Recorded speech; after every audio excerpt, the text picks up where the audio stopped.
ইন্না হাযাল কুরআন, নিঃসন্দেহে এই কিতাব, এই কুরআন, ইয়াহদি লিল্লাতী হিয়া আকওয়াম,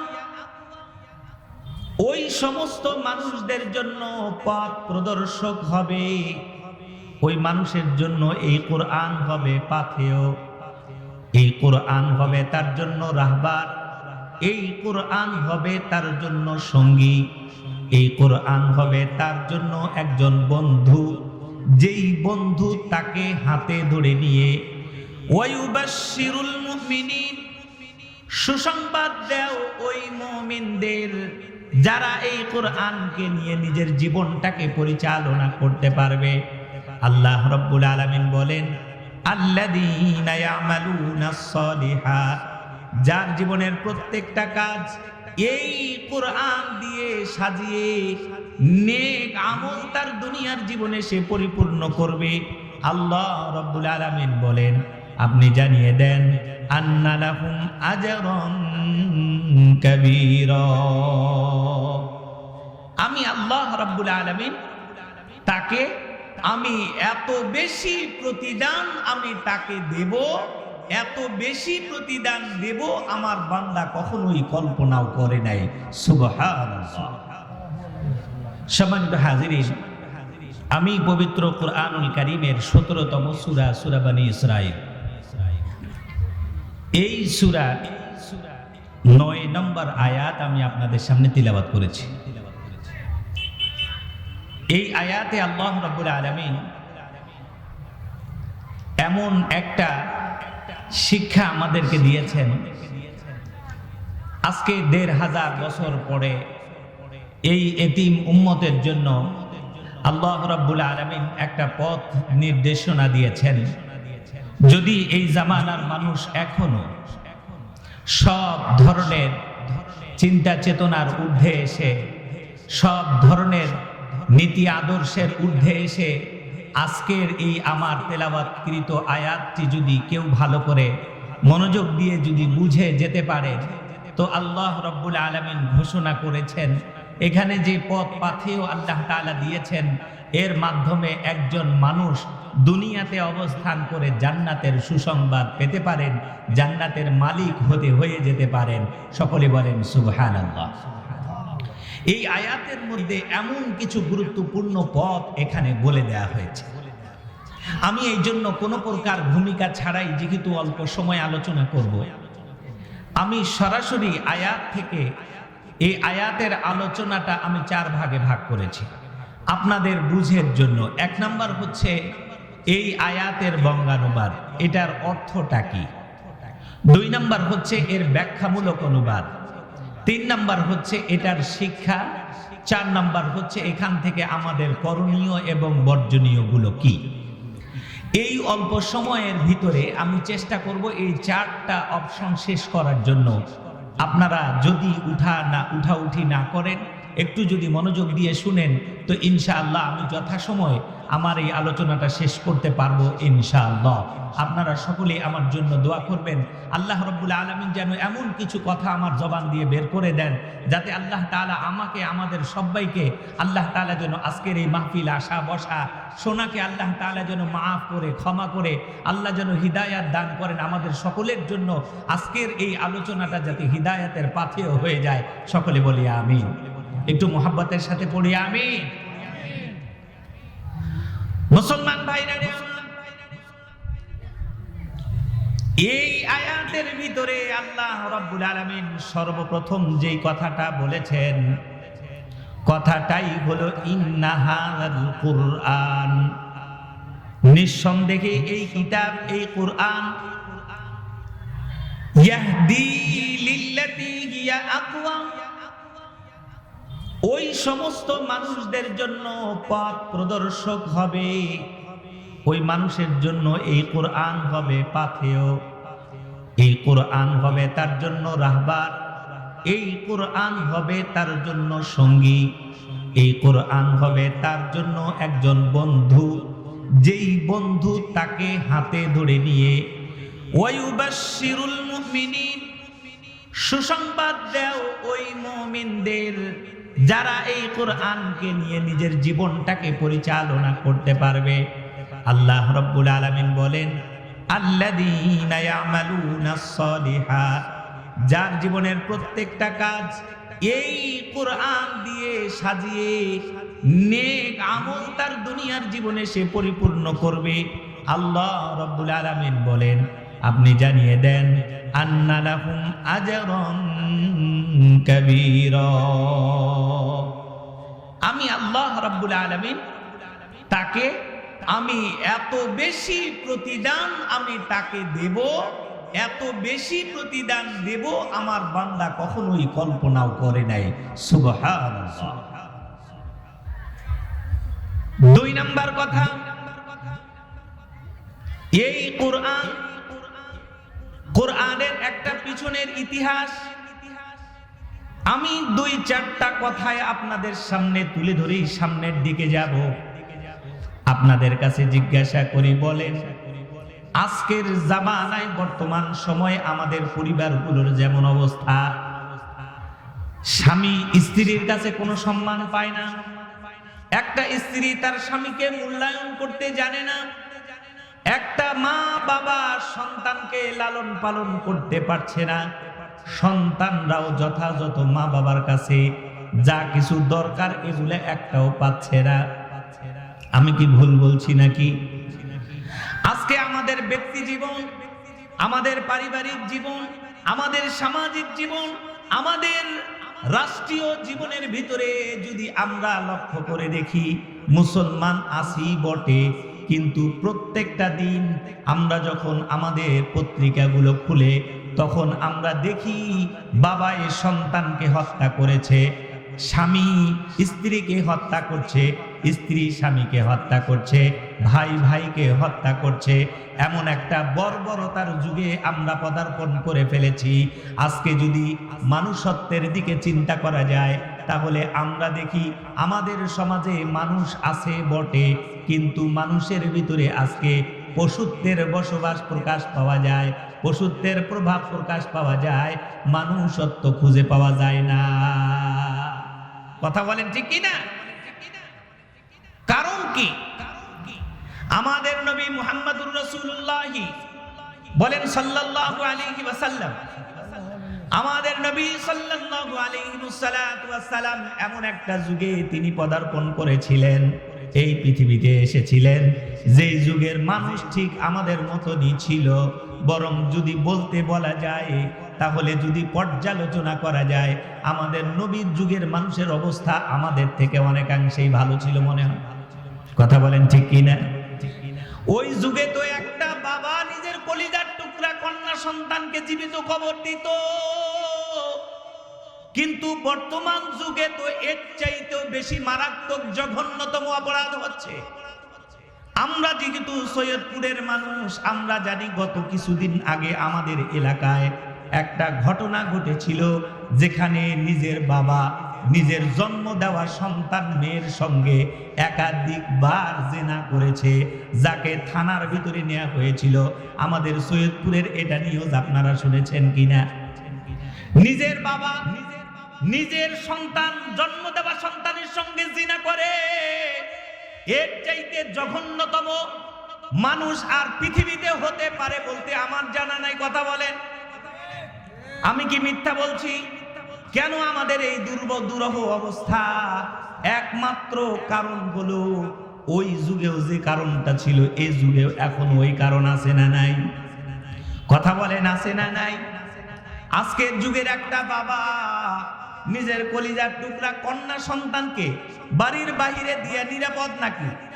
কথা বলেন, সন্তান বাড়ি থেকে বের হচ্ছে 2 দিন 1 দিন নাই, গত 2 দিন আগেরই তো নিউজ, বগুড়ার ভিতরে একটা ফ্যামিলি থেকে মাত্র ক্লাস 4 এর একটা মেয়ে বিকালবেলা বের হয়েছে প্রাইভেটের জন্য, রাত 11টার সময় সাদা কাপড়ে পরিহিত তার গলিত লাশ তার বাড়ির পিছনে পাওয়া গেছে।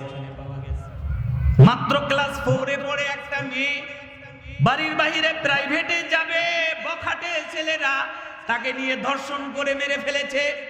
আজকে মা বাবা নিজের কলিজার টুকরা সন্তানের নিরাপত্তাহীনতায় ভুগতেছে। আজকে নিজের বাবা নিজের স্ত্রীর নিরাপত্তাহীনতায় ভুগতেছে। সমাজ কোথায় চলে যাচ্ছে?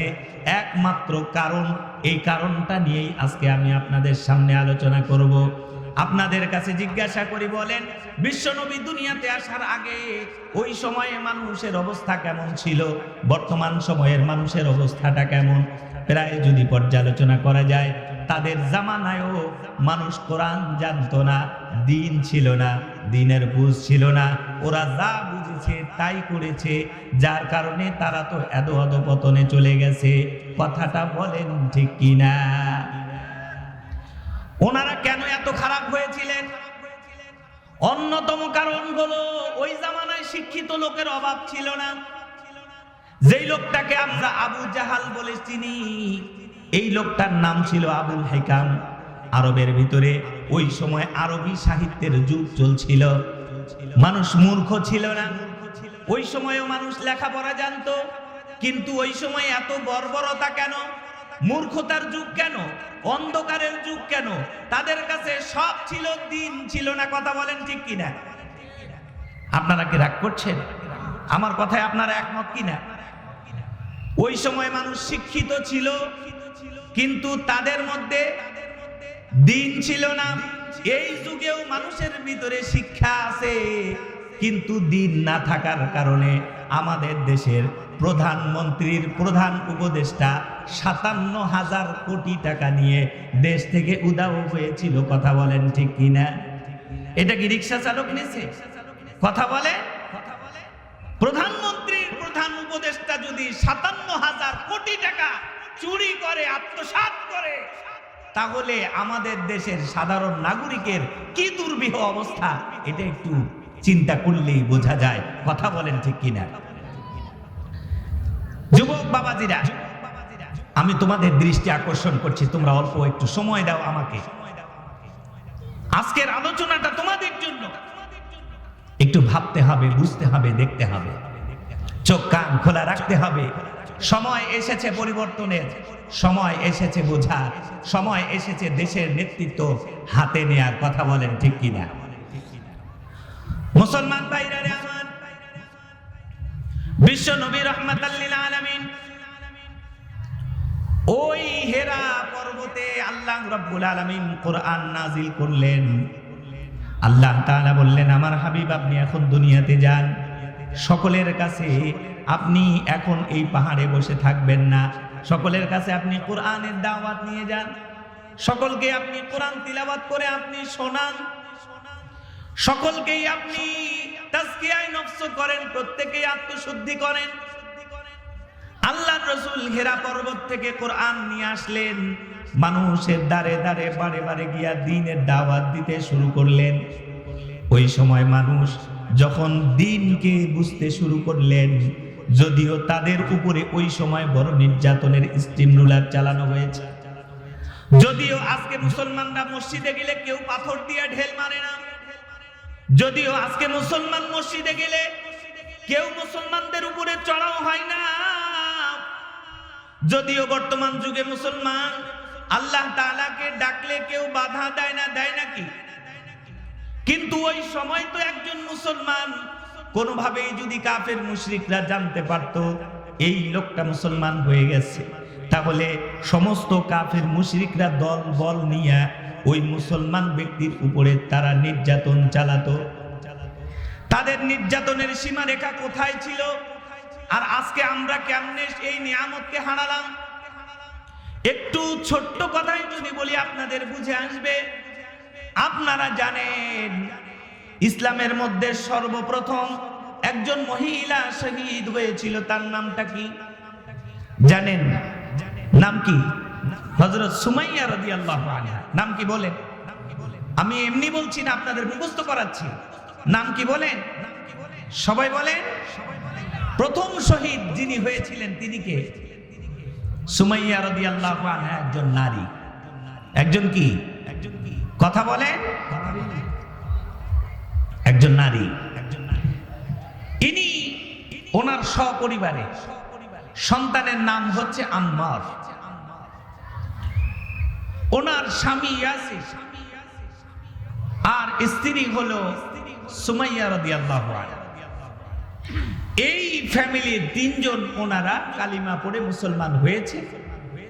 এই কথাটা কাফের মুশরিকরা জানতে পেরেছে, সপরিবারে ধরে নিয়ে গেছে।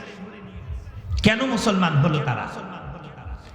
তিনজন কাকেই ধরে নিয়ে গিয়ে সারা রাত ধরে পিটিয়েছে, সারা রাত পালাক্রমে একজনের পর আরেকজন, আরেকজনের পরে আরেকজন, সারা রাত পেটানোর পরে সকালবেলা আবু জাহাল আসছে, এসে বলতেছে, এই ইয়াসিরের পরিবার, তোমরা কি ইসলাম ধর্ম ছেড়ে দেবে? যদি ছেড়ে দাও তাহলে শুধুমাত্র তোমাদেরকে ছেড়েই দেব না, বরং তোমাদের উত্তম প্রতিদান দেব। তোমরা যা চাইবে, বাড়ি গাড়ি টাকা পয়সা সব দেব। তবে হ্যাঁ, যদি আজকে তোমরা ঈমানকে না ছাড়ো, তোমাদের জবান দিয়া তোমরা যদি মুহাম্মদকে গালিগালাজ না করো, আমি কিন্তু তোমাদেরকে ছাড়তেছি না। কি করব?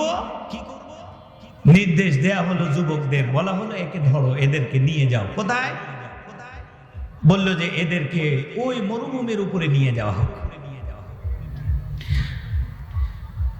হযরত আম্মার ইবনে ইয়াসির রাদিয়াল্লাহু আনহু এই পরিবারের সদস্যদেরকে নিয়ে যাওয়া হলো ওই মরুভূমির উপরে, উত্তপ্ত বালুর উপরে তাদেরকে নিয়ে যাওয়া হলো। ওইখানে নিয়ে উত্তপ্ত বালুর উপরে তাদেরকে রেখে টেনে টেনে হেঁচড়ায়া নিয়ে যাওয়া হচ্ছিল। একটা পর্যায়ে জিজ্ঞাসা করলো, এখন কি তোমরা এই কষ্টের পরে ঈমানকে ছেড়ে দেবে? ওনারা বললেন, আবু জাহাল, স্পষ্ট করে শুনে নাও, তুমি যদি আমাদের জীবনটা নিতে চাও, আমরা জীবন দিয়ে দিতে রাজি, কিন্তু ঈমান দিতে চাই না। সুবহানাল্লাহ বলে। মুসলমান ভাইরা আমার, আজকে যদি আমাদেরকে বলা হয়, এই মুসলমান, তোমাকে 500 টাকা দিব, আজকে মসজিদ যাওয়ার দরকার নাই, একটা দুইটা নয়, হাজারো হাজার মুসলমান পাওয়া যাবে, আসরের নামাজ পড়তে যাবে না, মাগরিবের নামাজ পড়তে যাবে না, 500 টাকার জন্য নিজের ঈমান আমলকে ছাড়তে রাজি। কথা বলেন ঠিক কি না? একটু জোরে বলেন বাবাজি, ঠিক কি না? আমাদের অবস্থা ওনাদের অবস্থা। আবু জাহাল একটা পর্যায়ে তাদের নির্যাতন করতে করতে মায়ের সামনে সন্তানকে নির্যাতন চালানো হলো, মায়ের সামনে স্বামীর নির্যাতন চালানো হলো, স্বামী সন্তানের সামনে, স্বামীর সামনে নিজের স্ত্রীর নির্যাতন চালানো হলো। ও মুসলমান, যে ঈমান আর আমল আজকে আমরা পেয়েছি, মাথায় টুপি দেওয়ার সুযোগ পেয়েছি, মসজিদে নিরাপদ যাওয়ার সুযোগ পেয়েছি, মসজিদে গিয়ে কপাল ঠেকানোর জন্য সুযোগ পেয়েছি, কোরআনটুকু হাতে নেওয়ার সুযোগ পেয়েছি, যাদের রক্তের বিনিময়ে পেলাম, আমরা সেই মুসলমানদের ভুলে গিয়েছি। আমরা কার সন্তান? আমরা কার আদর্শের উম্মত? নিজেরাই নিজেদের পরিচয়কে ভুলে গিয়েছি। আজকে যদি যুবক ভাইদের দিকে তাকানো যায়, দেখবেন লক্ষ্য করে শত শত যুবক একটা নাপিতের দোকানে গিয়ে বলে আমার চুলটা কেটে দাও, কিন্তু কোনো একটা যুবক কোনোদিন কোনো ওই নাপিতকে বলে নাই, নাপিত টাকা দিয়া চুল কাটবো, এমন করে চুল কেটে দাও যেমন করে বিশ্বনবী চুল কাটা ছিল। কোনোদিন কোন যুবক বলে নাকি? কথা বলেন, কথা বলেন। যুবক গিয়া বলে মেসির মতো কাটায় দাও, যুবক গিয়া বলে নেইমারের মতো স্টাইল করায় দাও। কথা বলেন, বলে শাহরুখ খানের মতো করায় দাও। একটা যুবক একটা বারো নাপিতের কাছে গিয়া বলে না, ও নাপিত, আমি বিশ্ব নবীর উম্মত, বিশ্ব নবী আমার সুপারিশকারী, বিশ্ব নবীর মাধ্যমেই তো জান্নাতে যাব, কিয়ামতের ময়দানে বিশ্ব নবীর সঙ্গেই তো সাক্ষাৎ হবে, কবরে গেলে এই বিশ্ব নবীর ব্যাপারেই তো প্রশ্ন আছে। কথা বলেন, আছে কিনা কথা বলে? ওখানে কি নেইমারের প্রশ্ন আছে, মেসির প্রশ্ন আছে, আর্জেন্টিনা ব্রাজিলের প্রশ্ন আছে? কথা বলে? ওখানে জিজ্ঞাসা করা হবে মান দিনুকা, তোমার দিন কি? আপনার আমার ধর্ম কোথায়, কর্ম কোথায়? নামে ধর্ম, কামে কর্ম। স্ত্রীকে শাস্তি দিতে দিতে একটা পর্যায়ে রক্তাক্ত করে ফেলেছে। হঠাৎ লক্ষ্য করে দেখলেন বিশ্ব নবী রাহমাতাল লিল আলামিন নবী পাশ দিয়ে যাচ্ছিলেন। এ যুবক ভাই, একটা বার নিজেকে জিজ্ঞাসা করে দেখো তো, ইসলামের জন্য তোমার কত ফোঁটা রক্ত গিয়েছে? ইসলামের জন্য তুমি কতটুকু কুরবানি করলাম? কিন্তু ওই দিন বিশ্ব নবী সামন দিয়ে যাচ্ছেন আর চোখের পানি ছেড়ে কাঁদতেছে। আল্লাহ রাসূলকে দেখে বলতেছেন, ও আম্মা, তোমাদের এই দুর্বিষহ অবস্থা আমি বিশ্ব নবীর কাছে বড় কষ্টদায়ক, আমার সহ্য হইতেছে না। তোমাদেরকে এইভাবে রক্তাক্ত করে তারা শেষ করে দিচ্ছে। তবে আমি বিশ্ব নবী একটা কথা বলতে চাই, আজকে যদি তোমরা ঈমানকে ধরে রাখতে পারো, জীবনের এক ফোঁটা রক্তবিন্দু তোমাদের শরীরে থাকা পর্যন্ত, আমি একটা জিনিসের ওয়াদা করতেছি। ওয়াদাটা হলো তোমাদের দুনিয়ার থেকে বিদায় নিতে দেরি হলেও আল্লাহ রাব্বুল আলামিন জান্নাত দিতে দেরি করবেন না। সুবহানাল্লাহ বলে। ওনারা জান্নাতের মালিক হচ্ছেন।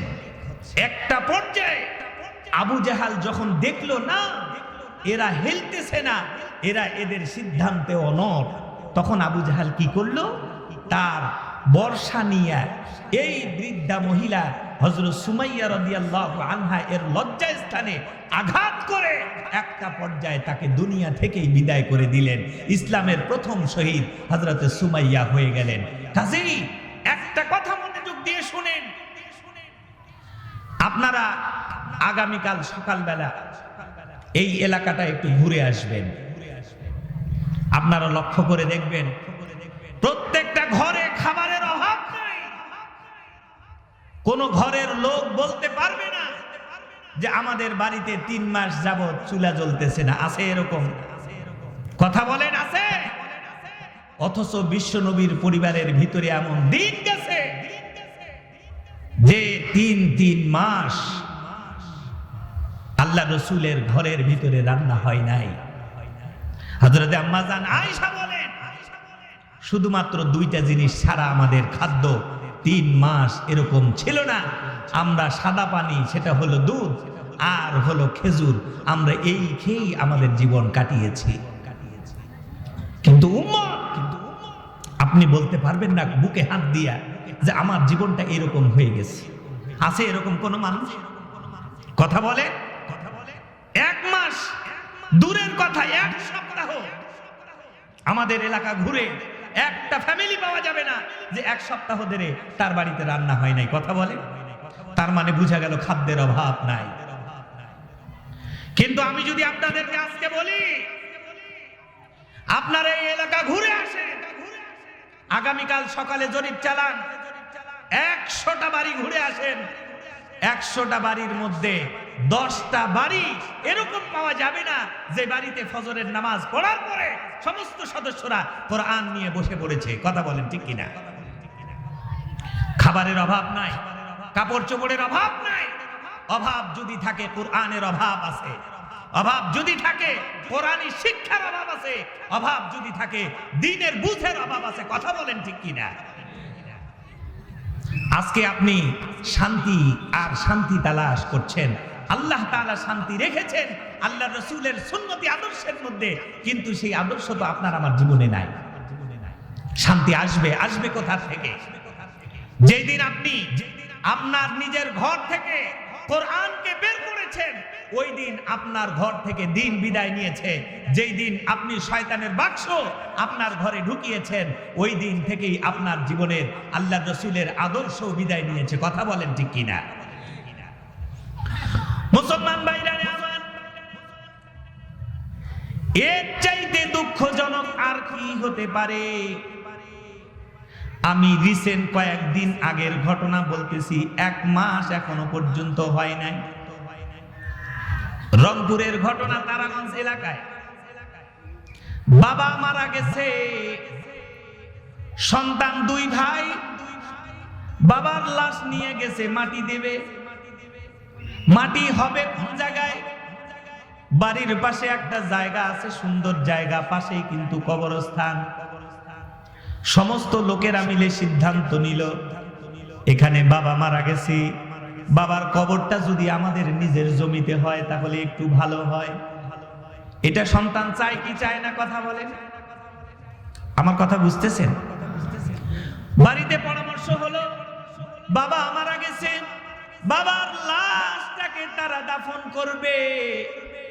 কিন্তু অবাক করা বিষয় হলো, 2 ভাইয়ের ভিতরে 1 ভাই বাধা দিয়ে বসলেন, এই জায়গায় যদি বাবার কবরটা হয় তাহলে এই জায়গার ভ্যালুটা কমে যাবে, জায়গার দাম কমে যাবে।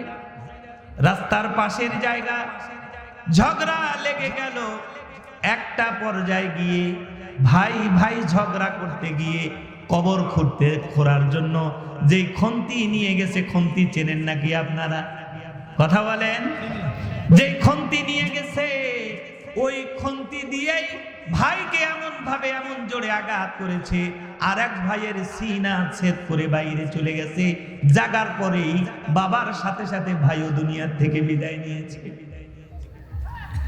আমাদের সমাজের শিক্ষা কোথায়? আমাদের সমাজের বিবেক কোথায়? আমি যদি আর একটু স্পষ্ট করে বলি, মুসলমান, গত কয়েকদিন আগে আমাদের সৈয়দপুরের এক জানাজায় ঢাকা বিশ্ববিদ্যালয়ের একজন লেকচারার, উনি এসেছেন নিজের বাবার জানাজায়। জানাজা করাতে এসে দুঃখের সাথে একটা কথা বললেন, বাবা তুমি গতকাল রাতে মারা গেছো। বাবা তুমি যখন মারা গেছো রাতের অন্ধকারে, তখন বাজে রাত 12টা 1টা, বাবা আফসোস আমার, তুমি আমাকে ঢাকা বিশ্ববিদ্যালয়ের বড় লেকচারার বানার জন্য, তোমার স্বপ্ন পূরণ করার জন্য বাবা যা দরকার তুমি তাই দিয়েছো, যত টাকা পয়সা দরকার তুমি তাই দিয়েছো। কিন্তু বাবা গতকাল রাতে যখন তুমি মারা যাবা, তোমার মৃত্যুর সময় পাশে বসে আমি সন্তান কি করব আমার এটা জানা নাই। বাবা আজকে তোমার জানাজা হবে, আমি তোমার সন্তান, ডিগ্রির অভাব নাই, কিন্তু বাবা জানাজাটা কেমনে পড়াতে হয় আমার জানা নাই। কবরে তোমাকে নামাবো, কিন্তু কোন দোয়াটা পড়তে হয় আমার জানা নাই। জীবনের সব কিছু তুমি আমাকে দিলা, বাবা আজকে তুমি দুনিয়া থেকে চলে যাচ্ছ, এই মুহূর্তে আমি কলিজার টুকরা সন্তান তোমার কোনো উপকার করতে পারছি না।